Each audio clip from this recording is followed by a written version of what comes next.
Bienvenue pour cette 33e capsule d'écologie intégrale. Aujourd'hui, nous allons terminer la série L'Évangile de la création en proposant une spiritualité de l'incarnation. Voici un aigle qui symbolise l'Évangile de Jean. Ce symbole vient du livre de l'Ézéchiel et de l'Apocalypse, et les pères de l'Église, dont Saint Jérôme, trouvaient que c'était un symbole très approprié pour Jean. L'aigle, on le sait, vole ou plane dans les hauteurs et il a un regard perçant. Alors on entre dans le mystère du Christ comme si on le contemplait depuis le point de vue de Dieu. Et que nous dit justement ce livre? Si on va au début du prologue, l'Évangile de Jean commence par 18 versets qui nous amènent justement dans l'éternité auprès de Dieu. Au commencement était le Verbe. Le Verbe, c'est la parole, le Logos. La parole qui, en s'incarnant, deviendra Jésus, le Fils. Et le Verbe était auprès de Dieu. Et même plus, la parole était Dieu. On sait dans le livre de la Genèse, qui est le premier livre de la Bible, Dieu crée par sa parole. Et là, on a la parole de Dieu qui sera identifiée au Fils de Dieu, qui dans son incarnation va s'appeler Jésus. Ce Verbe, cette parole, était au commencement auprès de Dieu. Par cette parole, par ce Verbe, tout advint. Donc, on rejoint la pensée du livre de la Genèse, où dans le premier récit de la création en 6 jours, dont on a déjà parlé, Dieu crée par sa parole. Donc, par cette parole, tout est advenu, tout a été créé, et il n'y a rien qui a été créé, rien qui soit advenu sans cette parole. Donc, on vient dire d'une manière très belle et très forte que la parole de Dieu est intimement liée à la création. Et cette parole de Dieu, bien, le prologue un peu plus loin nous dit que cette parole s'est faite chair. Cette parole, ce Dieu parole, s'est incarné, il a planté sa tente chez nous. Et dire que la parole s'est faite chair, c'est la partie fragile de l'être humain, c'est notre dimension d'humain limité. Et Dieu lui-même accepte d'entrer dans ces limites, de les vivre avec nous. Il a planté sa tente chez nous, donc il s'est installé non pas dans un palace de roi, mais dans l'habitation la plus simple pour être vraiment parmi nous. C'est le grand mystère de l'incarnation et ça nous renvoie bien sûr à la naissance de Jésus. Et parlant de la naissance de Jésus qu'on célèbre à Noël, eh bien justement, je vous amène dans une belle petite église le 24 décembre à minuit, alors que le chantre s'apprête à entonner le célèbre Minuit chrétien. Cette chanson-là qui souvent nous fait vibrer parce que c'est quand même assez grandiose, mais on s'attarde pas toujours aux mots de cette chanson-là et c'est peut-être mieux parce qu'il y est question d'un père en naissant, Jésus vient apaiser le courroux de son père. C'est une certaine vision qu'on avait de l'incarnation où, en fait, Jésus s'incarnait pour venir calmer la colère de son père qui était très fâché contre les êtres humains à cause d'un certain péché originel. Bon, on garde aujourd'hui toute la théologie du fait que le Fils vient effectivement nous libérer de nos péchés, mais pour la question d'un père en colère qui serait plus capable de se contrôler, là, on a remis ça un peu en question comme présentation. On va aller d'un côté beaucoup plus positif pour parler d'une théologie de l'incarnation qui est en même temps une théologie de la création. Et il y a quelqu'un qui peut nous aider à entrer dans cette dimension-là, c'est François d'Assise, un des plus grands saints de l'Église, un saint que tout le monde affectionne à cause de sa simplicité et de son lien avec la création. François avait une manière particulière d'être lié au Christ dans son humanité. Il avait adopté la même humilité que Jésus, il avait adopté la même pauvreté, la même simplicité, et il était intimement lié aussi au Christ souffrant, au Christ crucifié, au point même de recevoir les stigmates. Donc, il avait une dévotion très forte, François, envers toute la Trinité, mais peut-être que sa porte d'entrée dans la Trinité, c'était en particulier le Fils.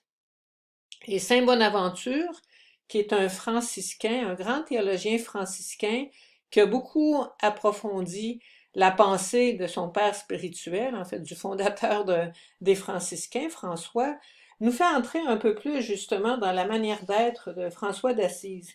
Et François d'Assise avait cette capacité de s'émerveiller de la beauté de chaque créature, et il avait l'intuition, en contemplant cette beauté, qu'il contemplait en fait la beauté avec un grand B, c'est-à-dire Dieu lui-même, et tout lui parlait de Dieu. Il traitait avec grand respect chaque créature parce qu'elle reflétait une dimension de la beauté de Dieu et que chacune était aussi une louange au Créateur. On dit même que François, quand il marchait sur un rocher, il allait avec respect parce que ce rocher évoquait pour lui le Seigneur qui est notre roc, notre forteresse, comme dit l'un des psaumes. Revenons au 20e siècle avec le grand théologien jésuite Karl Rahner qui a écrit et réfléchi sur le lien entre création et incarnation. Et lui, bon, va avec l'idée, et il n'est pas le seul non plus à aller dans cette direction-là, que Dieu, quand il a fait la création, en fait, il pensait déjà à l'incarnation. Il y avait déjà l'incarnation en tête. En fait, c'est une manière humaine de dire les choses parce que est-ce qu'on peut parler d'une succession de temps quand on est dans la tête de Dieu? Mais pour le dire autrement, du point de vue de Dieu, l'incarnation faisait partie du projet de création.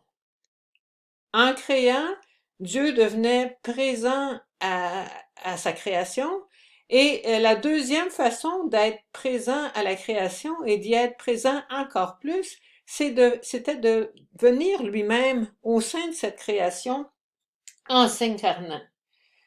Et l'idée de cette incarnation-là, c'est de nous conduire vers l'accomplissement total de toute chose, nous y compris. Donc, il y a une dimension tout à fait positive dans cette spiritualité de la création qui est en même temps une spiritualité de l'incarnation.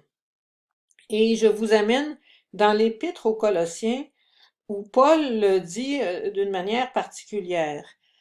Il parle du mystère du Christ au chapitre 1, dans les versets 15 à 17, il nous dit que le Fils de l'amour de Dieu, donc Jésus, est l'image du Dieu invisible, celui qui nous le fait vraiment connaître. Premier-né de toute la création, parce qu'en lui ont été créées toutes choses, comme on vient de le dire, par le Verbe de Dieu, tout advint. Parce qu'en lui ont été créées toutes choses dans les cieux, sur la terre, les visibles et les invisibles. Et là, il nomme toutes sortes de choses. Donc tout a été créé en lui. Toutes choses ont été créées par lui et pour lui. Et il est avant tout, et toutes choses subsistent en lui. En suivant le Christ, qui est celui qui permet le plein épanouissement de la création, on va vers notre propre épanouissement. Donc, il y a quelque chose d'éminemment positif. Et ça peut avoir l'air compliqué un peu, toutes ces théologies-là, mais je pense que la meilleure porte d'entrée là-dedans, c'est de contempler la création et d'y voir la présence de Dieu. Dieu aime tellement sa création qu'il a choisi de venir au sein même de cette création pour partager la vie des êtres humains. Et Karl Rahner va dire aussi que la crise écologique pour les chrétiens, fondamentalement, c'est en fait une crise de la parole de Dieu. Comment ça? Ben, si la parole de Dieu, c'est Jésus lui-même, c'est Jésus qui est venu s'incarner, donc qui a manifesté un attachement, un amour extraordinaire pour le monde concret, pour le monde matériel, le monde où il y a plein de vivants dont nous faisons partie. Si on méprise cette création, si on n'en prend pas soin, c'est comme si on méprisait en même temps la parole de Dieu. On pourrait le dire autrement, résister à la conversion écologique, c'est résister à l'incarnation parce qu'on n'a pas un rapport ajusté à ce monde si extraordinaire. Se convertir à l'incarnation, c'est aussi se convertir à l'écologie intégrale. Et je pense que là, il y a avant tout quelque chose à méditer, à reprendre tranquillement, et peut-être de la meilleure façon, ce serait en étant plongé dans la nature, dans une promenade en forêt, de contempler cette nature si belle et de dire que Dieu y est présent et Dieu a marché lui aussi en Jésus dans cette création.